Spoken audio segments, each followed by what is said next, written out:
अस्सलाम वालेकुम dear students. आज मैं आप लोगों के साथ मैट्रिक क्लास फिजिक्स का गैस पेपर आपके साथ शेयर कर रहा हूँ। बहुत सारे बच्चों की कंफ्यूजिंग है क्योंकि बुक भी न्यू है, तो क्या आएगा क्या नहीं आएगा। तो इसी सिलसिले में मैंने आपके लिए ये इंपॉर्टेंट बना दिए हैं और इंशाल्लाह अगर आप इनकी तैयारी करते हैं तो आपका एग्ज़ाम में मार्क्स जो हैं वो अच्छे आ जाएंगे। तो चैप्टर नंबर 10 आपके पास जनरल वेव्स प्रॉपर्टीज़ है और उसके अंदर जो सवाल सबसे ज़्यादा इंपॉर्टेंट है वो है आपके पास define SHM, simple harmonic motion and describing the motion of simple pendulum is a simple harmonic. Definitions के अंदर आपके पास wave front, periodic motions and amplitude, ये इंपॉर्टेंट है। डिफरेंसेस के अंदर आपके पास mechanical and electromagnetic waves, transverse waves and longitudinal waves, पहले भी आता था अभी भी आ सकता है, काफ़ी इंपॉर्टेंट है। फिर आपके पास ये छोटी सी डेरिवेशन है v is equal to F lambda की, जो मैंने लिखी हुई है यहाँ पे। What is the relationship between the velocity, frequency and wavelength, v is equal to F lambda.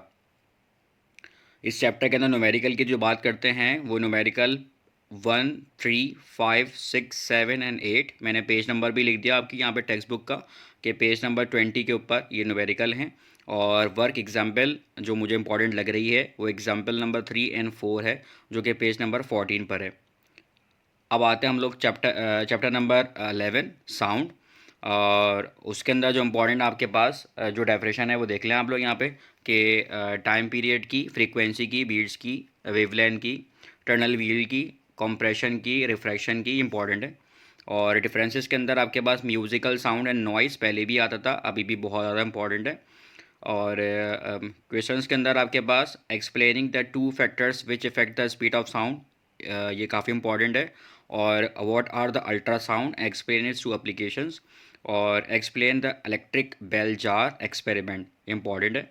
Numericals के अंदर न्यूमेरिकल्स नंबर 1, 2, 4 इंपॉर्टेंट है, जो कि आपकी टेक्स्ट बुक पे पेज नंबर 40 पर मौजूद है। फिर आप चैप्टर नंबर 12 इलेक्ट्रोमैग्नेटिक स्पेक्ट्रम के अंदर आते हैं, तो आपके पास डेफिनेशन जो इंपॉर्टेंट है वो डिस्पर्जन ऑफ द लाइट है एंड रेम्बो एंड प्रिज्म है। क्वेश्चंस के अंदर हम आप बात करते हैं हम लोग, तो आपके पास write 3 importance uses of electromagnetic waves, important है। Write the 3 uses of ultrasound ultraviolet waves and write any 2 applications of the X-ray, write any 2 applications of the gamma rays and define the electromagnetic waves and write its important characteristics. ये important सवाल है। ये अगर आप इंशाल्लाह ये सारी चीज़ें कर लेते हैं तो आपका ये पूरा पूरा चैप्टर जो है वो इंशाल्लाह तैयार हो जाएंगे। और न्यूमेरिकल जो इम्पोर्टेंट हैं वो आपके पास न्यूमेरिकल नंबर 2, 3, 4 एंड 5 इस चैप्टर का न्यूमेरिकल जो है इम्पोर्टेंट है, जो कि आपकी टेक्स्ट बुक पेज नंबर 56 के ऊपर मौजूद है। फिर आपकी बुक का जो बहुत इंपॉर्टेंट चैप्टर है, चैप्टर नंबर 13, जब तैयारी करने बैठे और बिल्कुल इस तरह के से अपना शेड्यूल बना लें आप लोग कि हर दिन आपने 1 से 2 चैप्टर पूरे के पूरे कवर करने हैं। और सिर्फ फिज़िक्स को लेकर नहीं बैठना है, हर दिन आप कुछ ना कुछ चीज़ें मैनेज कर लें कि आज मुझे केमिस्ट्री, फिज़िक्स और मैथ्स लेके बैठना है, नेक्स्ट डे आपने इस तरह से करना है। तो चैप्टर नंबर 13 आपके पास ज्योमेट्रिक ऑप्टिक्स, बहुत इंपॉर्टेंट चैप्टर है। और उसके अंदर डेफिनेशन जो आपके पास क्रिटिकल एंगल की है, टोटल इंटरनल रिफ्लेक्शन की है, रिफ्रैक्टिव इंडेक्स की है, principal focus and focal length. Differences के अंदर आपके पास कॉनकेव और कॉन्वेक्स लेंस के डिफरेंसेस हैं और इसके यूजेस भी आ सकते हैं। और क्वेश्चंस के अंदर आपके पास जो डिफेक्ट्स ऑफ द विजन है आपके पास शॉर्ट साइडनेस एंड और आपके पास लॉन्ग साइडनेस है। और उसकी रे डायग्राम है, रे डायग्राम शार्प पेंसिल से बिल्कुल साफ़ सुथरी डायग्राम बनानी होती है उसकी, उसी के मार्क्स होते हैं आपके पास, तो प्रॉपर उसकी डायग्राम आपको बनानी आनी चाहिए, जो कि डिफेक्ट्स ऑफ द विजन से काफ़ी इंपॉर्टेंट सवाल है। उसके बाद आपके पास जो सवाल है जो कि प्रॉपर रे डायग्राम वर्किंग और कंस्ट्रक्शन के साथ जो आपके पास सवाल आएगा वो आपके पास कंपाउंड माइक्रोस्कोप है। पहले भी जो प्रीवियस बुक थी आपके पास मैट्रिक क्लास की उसके अंदर भी यही था और अभी भी आपके पास कंपाउंड माइक्रोस्कोप एग्जिस्ट करता है, तो इंपॉर्टेंट सवाल है। और उसके बाद क्वेश्चन नंबर 3 आपके पास मैग्नीफाइंग ग्लास है, इसकी भी रे डायग्राम है, इसको देख लीजिएगा काइंडली। और आपके पास what do you understanding by the term total internal reflection, इसकी भी एक छोटी सी डायग्राम है, वो देख लीजिएगा आप। और describe the construction and working of the projector, ये आपके पास जो मॉडल पेपर है उसके अंदर आया था, तो मे बी ये सवाल जो है ये क्लिक हो जाए। उसके बाद जो क्वेश्चन नंबर 6 है उसके अंदर केसेस हैं, तो केसेस सारे कर लें तो ज़्यादा अच्छा है, एक एक नज़र कम से कम उन सबको देख लें। यहाँ पर तो मैंने कोई एग्जाम्पल लिख दी है, लेकिन आप सबको देख लें तो ज़्यादा अच्छा है।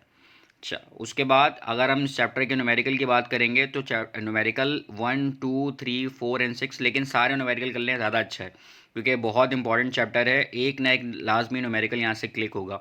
और जो वर्क एग्जाम्पल है वो एग्जाम्पल नंबर 6 है, जो कि पेज नंबर 72 पर मौजूद है। फिर आपके पास चैप्टर नंबर 14 है इलेक्ट्रोस्टैटिक्स। इलेक्ट्रोस्टैटिक्स के अंदर आपके पास जो डेफिनेशन इंपॉर्टेंट हैं वो इलेक्ट्रिक फील्ड की है, इलेक्ट्रिक पोटेंशियल की है, पोटेंशियल डिफरेंसेस की है। उसके बाद जो क्वेश्चंस इंपॉर्टेंट हैं वो आपके पास इलेक्ट्रोस्टैटिक इंडक्शन आपके पास काफ़ी इंपॉर्टेंट है। और state and explain Coulomb's law, और कूलम्स लॉ की जो डेरिवेशन है वो काफ़ी इंपॉर्टेंट है और लॉन्ग भी बनता है इसका। फिर आपके पास थर्ड क्वेश्चन आपके पास derive the expression of the equivalent capacitance with a three capacitor are connected in series and parallel and describing the factors on which the capacitance depends। Important सवाल है और ये शॉर्ट में एक सवाल बन सकता है। ये एक शॉर्ट में आपके पास सवाल बन सकता है कि explain a 4 uses of a capacitor. ये आपके पास शॉर्ट जो है बन सकता है। न्यूमेरिकल की बात करते हैं हम लोग, तो न्यूमेरिकल इस चैप्टर के अंदर जो इंपॉर्टेंट है वो है 2 3 4 5 एंड 6, जो कि पेज नंबर 108 पर मौजूद है आपकी टेक्स्ट बुक के अंदर। और वर्क एग्जाम्पल आपको एग्जाम्पल नंबर 1 मुझे काफ़ी इंपॉर्टेंट लग रही है, जो कि पेज नंबर 94 पर मौजूद है।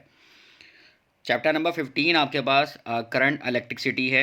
और करंट इलेक्ट्रिसिटी के अंदर जो डेफिनेशंस हैं वो आपके पास electromotive force, potential difference, resistance, electric current. और डिफरेंसेस के अंदर जो हैं वो आपके पास एसी एंड डीसी का डिफरेंस बहुत इंपॉर्टेंट है और शंट रजिस्टर की डेफिनेशन है। उसके बाद फिर आपके पास नेक्स्ट सवाल है कि state a Ohm's law, derive the formula and write a four limitation of the Ohm's law. काफ़ी इंपॉर्टेंट है। और आपके पास थर्ड सवाल है कि derive expression of the equivalent resistance when resistors are connected in series and parallel. Fourth सवाल है आपके पास, जो मुझे लगता है इस चैप्टर के अंदर से आएगा, वो आपके पास है कि ohm ammeter, voltmeter and galvanometer वाला सवाल है। वो काफ़ी इंपॉर्टेंट है, पहले भी ये बुक के अंदर था मौजूद और वो आया करता था। और इस साल भी ammeter, voltmeter and galvanometer आप लोग लाजमी करके जाएँ।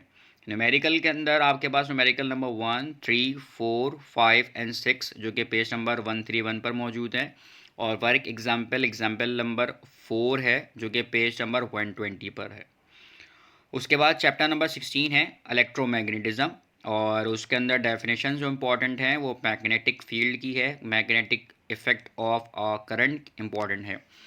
उसके बाद जो सवाल हैं इंपॉर्टेंट, उसके अंदर state and explain the Faraday law है और लेंस लॉ है, ये इंपॉर्टेंट है। और क्वेश्चन नंबर 2 आपके पास what is an electric motor. Electric motor काफ़ी इंपॉर्टेंट सवाल है। और briefly explain the construction and working of DC motor, काफ़ी इंपॉर्टेंट सवाल है।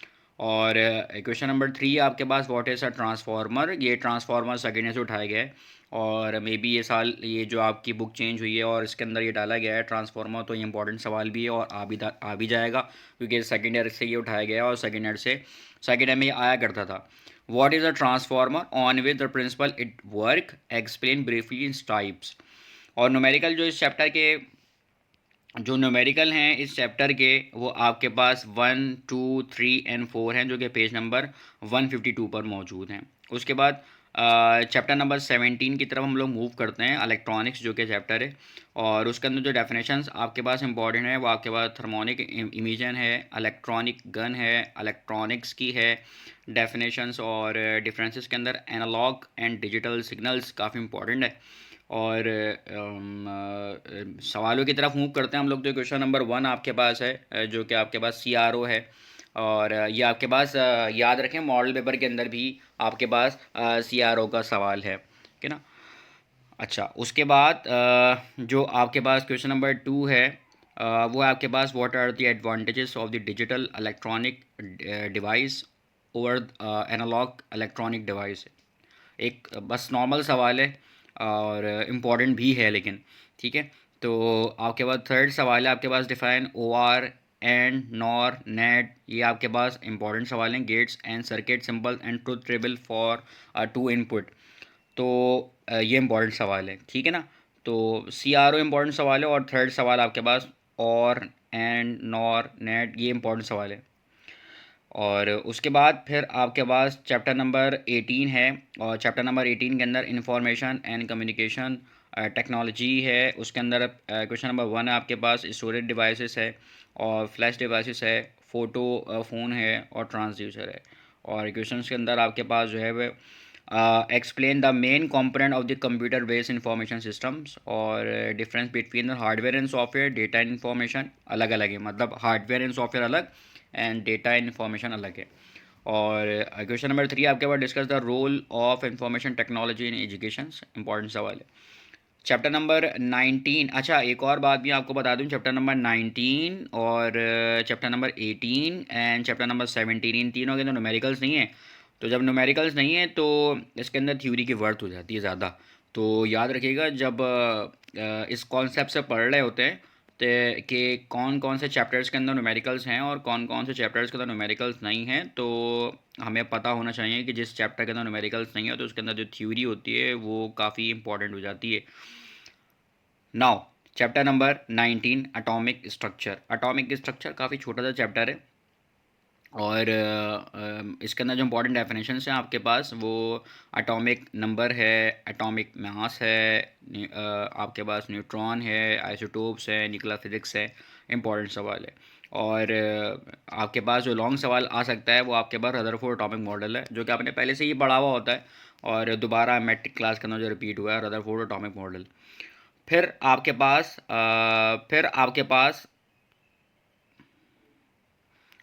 पास जो चैप्टर है, last chapter, that is chapter number 20 nuclear structure. तो न्यूक्लियर स्ट्रक्चर के अंदर जो आपके पास इंपॉर्टेंट सवाल है वो आपके पास डेफिनेशन जो है वो आपके पास रेडियो एक्टिविटी है, हाफ लाइफ है एंड अल्फ़ा डीके है। और क्वेश्चंस के अंदर आपके पास न्यूक्लियर फिजन और या पे तो न्यूक्लियर फ्यूजन, दोनों के अंदर से कोई एक आएगा विद अ चेन रिएक्शन। ये पहले भी इंपॉर्टेंट हुआ करता था, अभी भी इंपॉर्टेंट है। अच्छा, फिर आपके पास जो है वो नेक्स्ट सवाल है, define a nuclear translation with the equations of alpha beta and gamma decay. और नेक्स्ट सवाल है आपके पास, describing the uses of the radio isotope in the field of the medicine industry and agriculture, important सवाल है काफ़ी। An application of a radio isotopes. Numericals के अंदर न्यूमेरिकल नंबर 1, 2, 3 एंड 4 जो कि पेज नंबर 232 पर मौजूद हैं। और वर्क एग्जाम्पल आपके पास पेज नंबर 3 पर जो कि है वर्क एग्जाम्पल नंबर 3 है जो कि पेज नंबर 218 पर मौजूद है। तो इंशाल्लाह आपको पूरा जो गैस पेपर है अच्छा लगा होगा, और अगर आप पूरे इस गैस पेपर की तैयारी कर लेते हैं तो होपफुली आपके फुल मार्क्स आएंगे। और दुआओं में याद रखें। मिलते हैं किसी दूसरी वीडियो के अंदर, जब तक अपना ख्याल रखिएगा। अल्लाह हाफिज़।